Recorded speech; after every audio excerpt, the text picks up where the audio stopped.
Welcome to the very first episode of MSP Insider. This is the show built from MSPs for MSPs, and we are going to tear down all of the dogmas that exist in this beautiful industry that we have together. I'm Jeff. I spent 18 years inside your shoes on the other side of the aisle, inside an MSP. I worked for 5 different MSPs, 7 different times. No, that's not stupid sales guy math. And really what I want you to know is that this show is here to tell you that inner dialogue that you have in your own mind, other people are willing to say the same things too. And if other people won't say it out loud, that is what I'm here to do. So welcome to the show, and let's dive straight into it. AI and automation are everywhere in the MSP conversation right now. And it reminds me of when cloud came out for the first time and all your customers were asking about it, but none of you wanted to have that conversation. The difference is you can't not have the AI conversation with your clients right now. AI will and actively is transforming MSP operations today, not in the future, but right now. And the difference is that you have to really think about it and be strategic about how you apply it. So where should MSPs start thinking about actually adopting AI and implementing it in their business? How do you cut through just the hype, the big old marketing buzzword stuff, and actually find ways to make it work for your business, deliver better outcomes for your clients? Let's dive straight in with a couple of key points, right? The very first thing you have to do is you have to map out your current processes. Now, what does that even mean? The process is really the byproduct of figuring out what does it actually need to do on paper, right? This is the sticky note exercise on the wall. You have to figure out how are your people doing what they're doing today, because you cannot automate what you cannot replicate. So you have to build the process first and then move on to the automation afterwards. Second, let's analyze the data for pain points, right? Let's look at the information that you do have, even if it sucks. And most of you are in that camp, right? As far as like ticket logs go and the documentation and all those pieces, the metrics, the KPIs, the dashboards, everything that you're currently using to inform yourself to make those decisions about the business as it sits, you really need to lean into those even more and figure out what is it that I'm actually trying to learn or do or discover from looking at this information, right? AI brings this entire thing about reasoning to the process. So it can do the reasoning for you based on the outcomes that you're striving for and take all that effort out of the middle so that you're just handed actionable information that you can go execute right away without any hesitation. And then lastly, you have to engage your team, right? Everyone's a little nervous about this. Everyone's a little scared about this.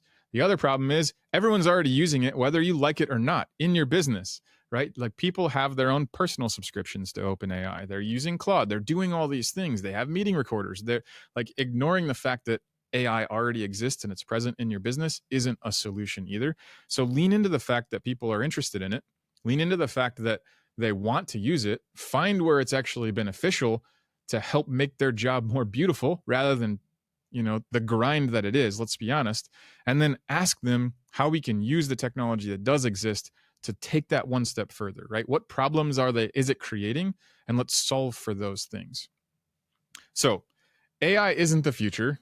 As I said before, it's happening right now. Like AI is now. As soon as I said now, that's then. I'm not talking about then as in the future. It is like right now.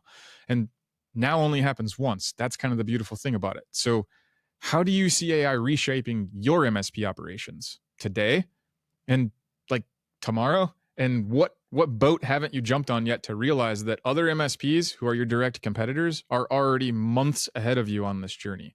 So what is the one action that you can take in your MSP to start exploring AI today? This week, I'll give you till Friday, right? But get out there and do it. So now let's jump into the next segment of the show, which is hot takes.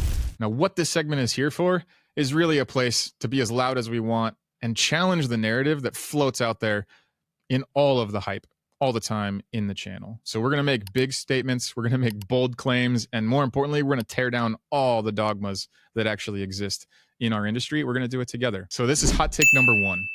AI will completely replace MSPs' roles in the next 10 years. Completely overrated.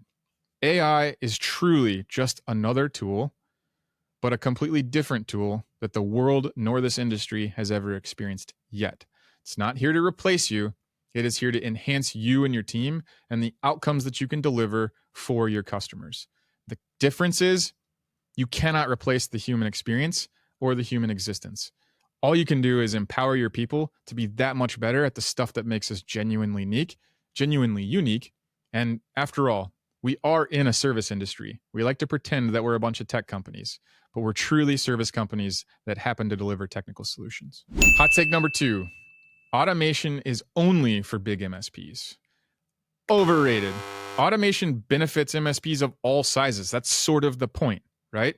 It eliminates inefficiencies and it helps you scale your operations. Even small teams of MSPs can actually gain massive competitive advantages over the big guys.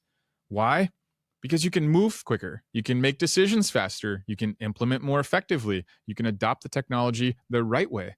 So don't let that sort of like David and Goliath mentality cost you everything that's at your advantage. Hot take number 3, MSPs that don't embrace AI will be left behind. I think this is a massively understated comment, understated belief. AI adoption is no longer optional. I said it at the beginning of the show. MSPs that are leveraging AI, they gain efficiency, they enhance client experiences, and they will outpace competitors. And if you're looking at this and you're on the other side, if you feel differently or think differently, you are one of those competitors that will be outpaced. The issue is it'll come so fast and they'll have such an advantage that you will not be able to keep up. Number 4, manual processes are fine if they're getting the job done. Completely overrated. Again, like, wake up. This is 2024. Manual workflows drain resources and they leave you prone to errors because we're human and we make the mistakes. You have to start realizing that you can actually figure out what needs to happen predictably. And once it's predictable, then it's repeatable. Once it's repeatable, then it's scalable. Like, stop thinking that your secret sauce is the way that you do it and how great your people are. And instead find ways to take the burden, the administrative burden, off your people's backs so that they can really, really shine and play in their magic. Number 5, data-driven decision-making is a luxury and not a necessity. This statement's so overrated. Data is not a luxury, especially in today's world, right? Data is the asset. You're only as good as the data. It is essential. Without data, you're just guessing. And in a competitive industry like this, and don't try to tell me that it's not, that is a recipe for failure. Hot take number 6, AI will increase client trust in MSP services. Quite honestly, I think this one's underrated. When implemented correctly, AI is going to improve service quality and response times and build client trust and satisfaction. They don't need to know how it's all happening behind the curtain. However, if you lean into it and you get in front of the AI conversations with your clients, they're trying to solve for the same problems you are in your business. So why not take the big scary thing that is AI, put it on the table, force the conversation, and then they'll see you as someone that they can trust to have that conversation where they're vulnerable and they don't know what to do, rather than just ignoring it and hoping that it goes away.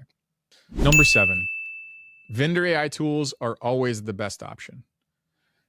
No way. Sorry, guys, this one's overrated. Vendors often overpromise on AI capabilities, right? Remember, it's no different in some terms from a marketing standpoint as cloud was 12 years ago. The issue is AI is a lot cheaper to slap on a logo or to re-embroider some shirts with. So everyone's using it because Silicon Valley went crazy and increased valuations like crazy as a result because the money followed the acronym.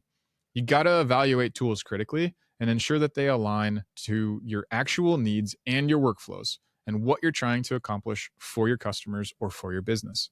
Number 8, implementing AI will require hiring a specialist. Again, I think this one's overrated. Most AI tools today are designed to integrate with minimal effort, right?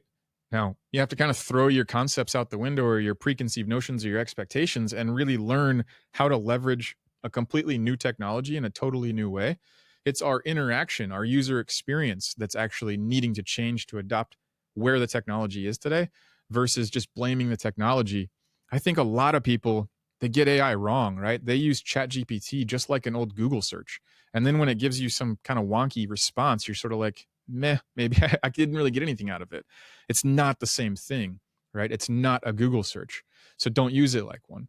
Number 9, the MSP industry is moving too fast for small operators to keep up. This is totally overrated. Small MSPs can thrive by focusing on agility and strategic adoption of trends like AI and automation because they know that growth is about being smart and not about being big. Being small is a strategic advantage in today's space. And hot take number 10, automation will hurt client relationships by reducing the human touch. I think this one's overrated, guys. Automation frees up so much time for the meaningful part of client interactions to actually take place. Again, think about it. By removing all that administrative task waste, you're actually giving your employees the time and the space and the capacity back to show up meaningfully, intentionally, with enough time and space and like lack of stress to actually smile, ask how somebody's doing, ask if there's anything else they can do for them while they have them on the call, right? So the fact that anyone would think that by adding an additional layer of tools between the people would reduce the way that the overall relationship works, I think is totally missing the boat on how to leverage tools like automation. So there you have it, the 10 hot takes for this week. I want to hear from you. Where do you agree? Where do you disagree? What do you think? Throw your thoughts in the comments. Open the conversation. I'd love to have it with you. Let's jump into our next segment, Behind Vendor Lines. Before we do, let me tell you why this segment even exists.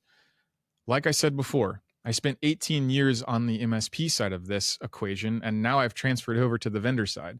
So what better opportunity can I bring or can I offer to you, the MSPs, of really kind of peering behind the curtain of what it's like to be on this side of the channel, right? It's actually one of the most amazing things about being on this side of it is all those 18 years of being in the buyer seat or the operator seat or the salesperson seat on the MSP world. I can actually bring product development and approach and methodology and like what we're trying to do all the way down to the MSP individual seat and come alongside you as a vendor and do it the right way.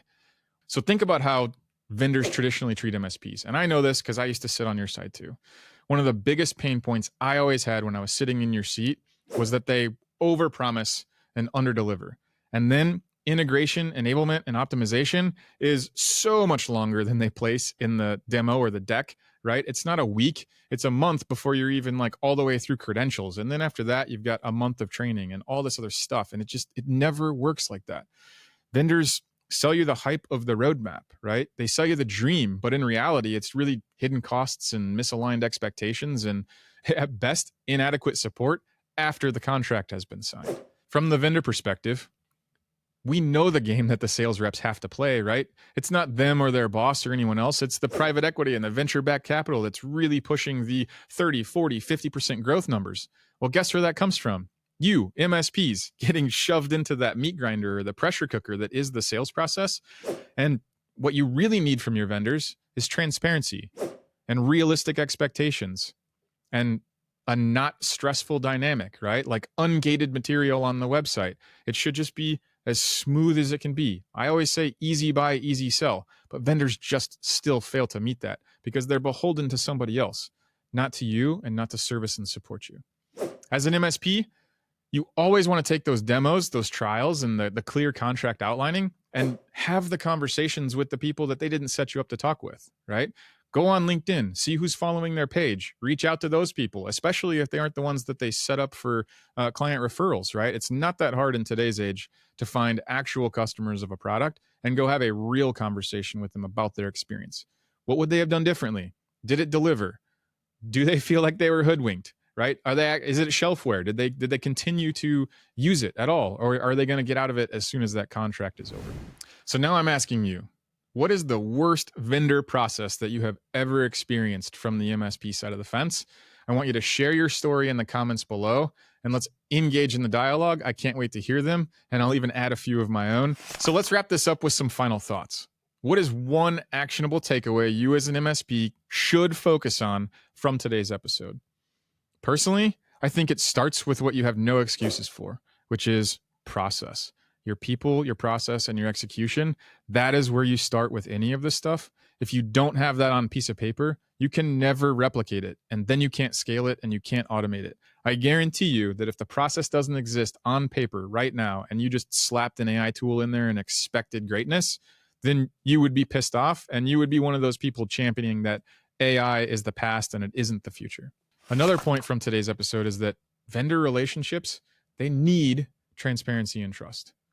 Due diligence is on you though, right? No one wants to hear it when you just blindly accepted the demo, signed the agreement, and then hated the thing 2 weeks later. Like, you've got to put in the work up front to make sure it's actually going to solve the real problem, and it's not just another shiny object that you're going to slap in your business. And lastly, scaling is the next big challenge, right? AI is already here to take care of so much for us. Scaling is really the thing that's going to separate you from your competitors. Now, a big thanks to Sift, who's actually powering this show. Check out sift.ai to see how we are empowering and transforming MSP operations today. And remember, this, after all, is about building a community. So share your thoughts, share your feedback, and we will see you next time on the MSP Insider.